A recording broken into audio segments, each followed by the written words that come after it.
Actually.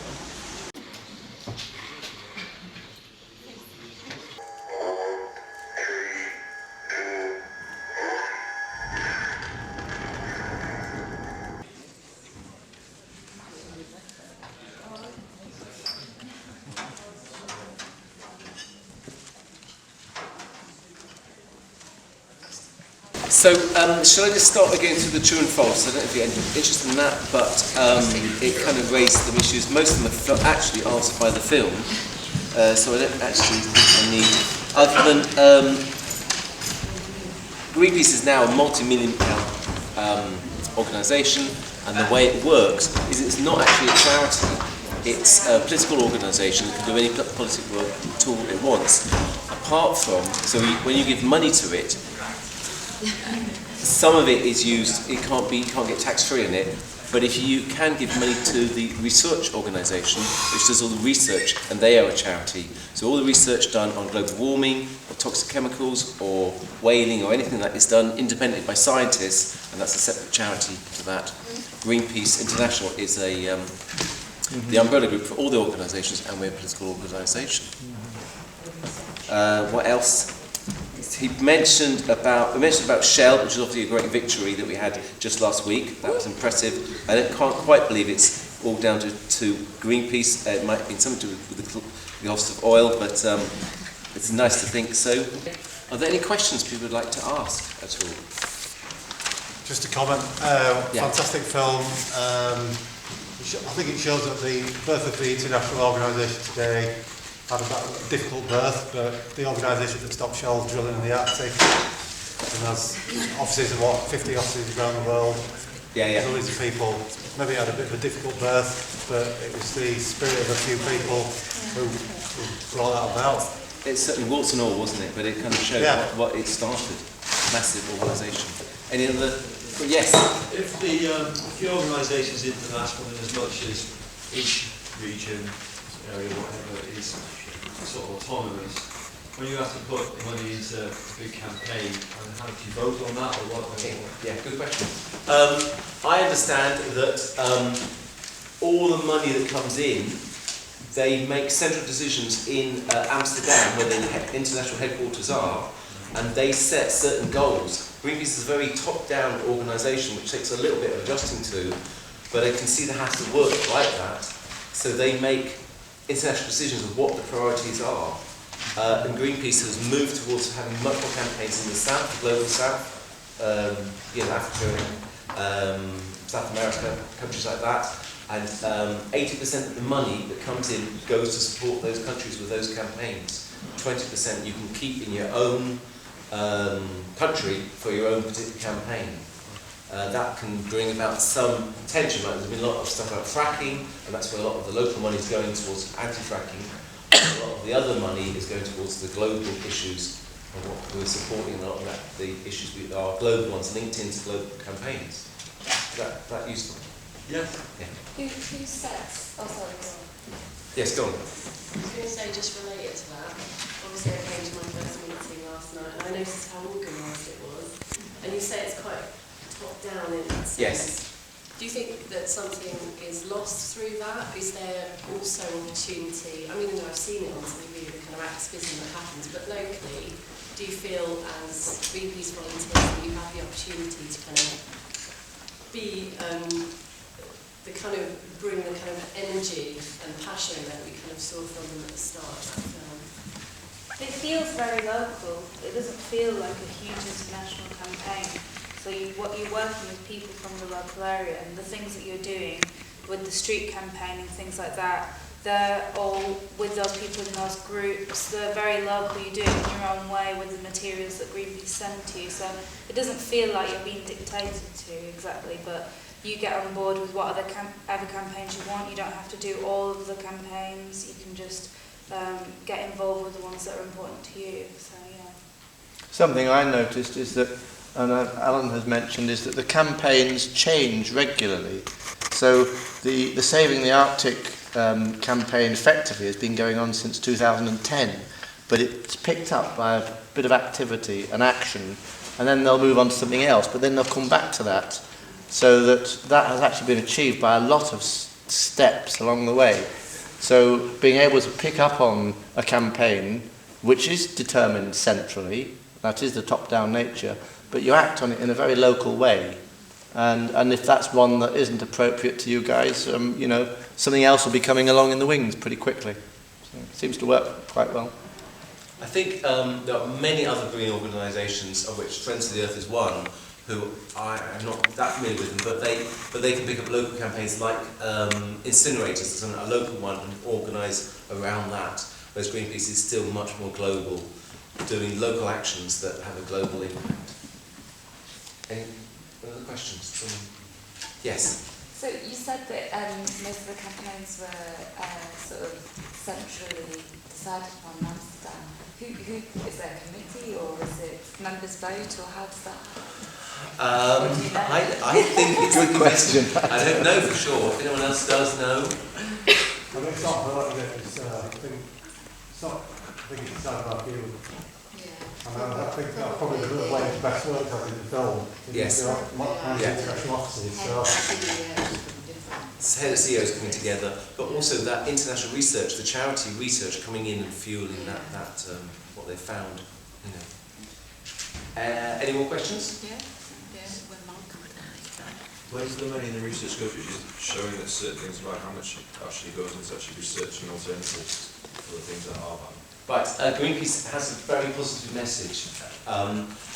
Sometimes, even at meetings, we can spiral down into negativeness, and you have to remember that Greenpeace is very positive and always coming up with positive alternatives. So, for obviously, with energy, they are backing up solar a lot and doing research into that. I read there was a recent email that came out with a big load of research about it, with a whole plan of how to phase out fossil fuels, and they had all the graphs and everything worked out about how it will be done, with solar becoming a big major force now for getting rid of fossil fuels.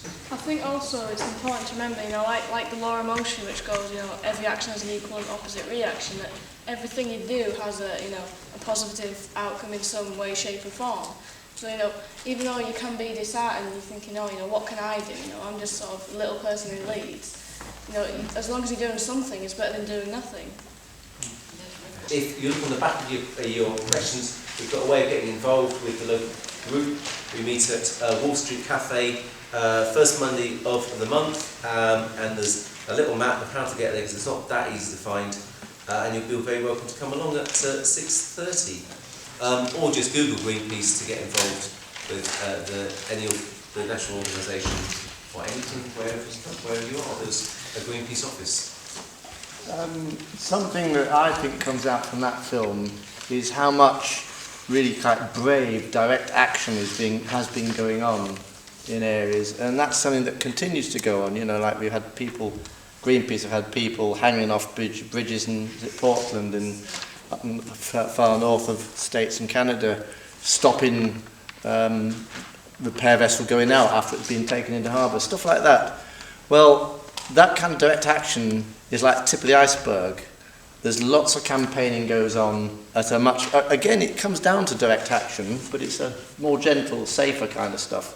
And something that Greenpeace seems to do, I haven't really got involved with it much yet myself, but they are very good at mentoring and helping people move in the direction of using their passion. There was a lot of passion in that film. People get really cross, to put it mildly, about stuff that's going on in our planet. And if you really want to do something about it, Greenpeace is a great place to start. And so, for example, street campaign training. So if you're interested in that, I don't know if there's any places left, but those sort of things are happening all the time. And that's where you need to get started, foot in the door, and then really get out there in the streets and get out on the high seas, whatever, but might be a little way, few steps between. Yes, can I say that's absolutely true. We had, I can't see Sam was here earlier, wasn't he? But when Sam first came in and he walked into our meeting and said, look, I'm really sorry, I'm just a musician, I'm not a scientist, I don't know anything about ecology. He said, can you use a musician? And it was so great that we then got a campaign together, put on a concert and raised over £500 for that amazing gig. We did two concerts. Yeah. Arctic Sunrise one and another one as well. The Arctic Save the Arctic 30, so it was 2 separate concerts, all organised by Greenpeace members. Really good, yeah. So when you do a fundraiser like that, are you Yeah. raising for a specific issue or specific campaign, or does that just all go into the coffers in Amsterdam? It's easier to do a fundraising about one particular issue, and that was about after the Arctic 30, the Arctic Sunrise, the boat that the Russians seized. I hope you're familiar with that. What happened? It was left to the elements, and it needed £millions worth of rewiring and everything. So that's what the money was used for. That's a direct thing that was going towards that. We've got something coming up with one of the bands that played at one of those concerts. Now they've got sort of an events thing, and they want to put on a concert on behalf of Greenpeace. So rather than us organising it, they're going to organise it. So that's a really good thing as well. Yeah. So if you've got any other skills, you might not think they're going to be useful, but it'd be really good to come along or just join the website. Yes.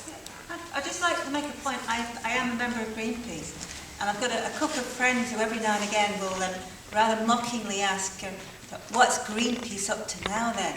Especially when there's been some publicity, like somebody hanging off a giant smokestack, one of the big power plants or something like that, or some of the kind of publicity we've seen in the film tonight, because that's all they see, and I think that's what a lot of the public see, and they think that is all Greenpeace does. And I was aware that there was this conflict between the two almost polar opposites, between Paul Watson and Patrick Moore, the side where you bear witness and the side where you, as Paul Watson said, what's the point in bearing witness if you're just letting people die or seals die? But I think there is a role for both, because not all of us are able to, not all of us have the courage to climb a smokestack, or we don't always have the time. And some of us, we're not able to do that because we can't risk doing that because for the sake of our jobs, because it does have, or it can have legal consequences sometimes. But there are people who are prepared to do that. But there is also this side of bearing witness and doing a small step, taking small steps. And it reminds me of something that came out in a newsletter, because I'm a yoga teacher, and there was a newsletter that said, it talks about this guy walking along the beach, and he sees a boy in front of him, and he keeps bending down and throwing something back into the sea. And when he gets up to the boy, he says, "What are you doing?" And the lad says, "I'm throwing these starfish back into the sea, or else they'll die, because these have been thrown up by the waves onto the beach, and if they don't go back into the water, they'll die." And the guy says, "There's thousands of starfish, you can't save them all."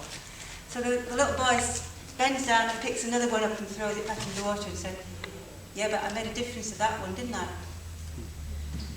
So I think, however small, we can all do something, and we will be noticed. And if there's enough of us, then we make a lot of a difference. Well, the small campaigns prop up the big ones as well, so people couldn't do those big things without the help of the rest of Greenpeace, especially the way it is at the minute as an international organisation. It needs a lot of people. That we have had lots of other campaigns, ones you may not have heard of, but there are certain things happen, like Santander, the bank, was putting money into supporting tropical rainforest destruction by palm oil, big plantations being built. And it's only a small campaign, only lasted a couple of weeks, but you only have to stand outside a few offices and write a few letters, and it succeeded, and they're pulled out. We have so many examples of Lego, Head and Shoulders, all those other ones, loads of successes. So thank you for your time, and do keep in touch.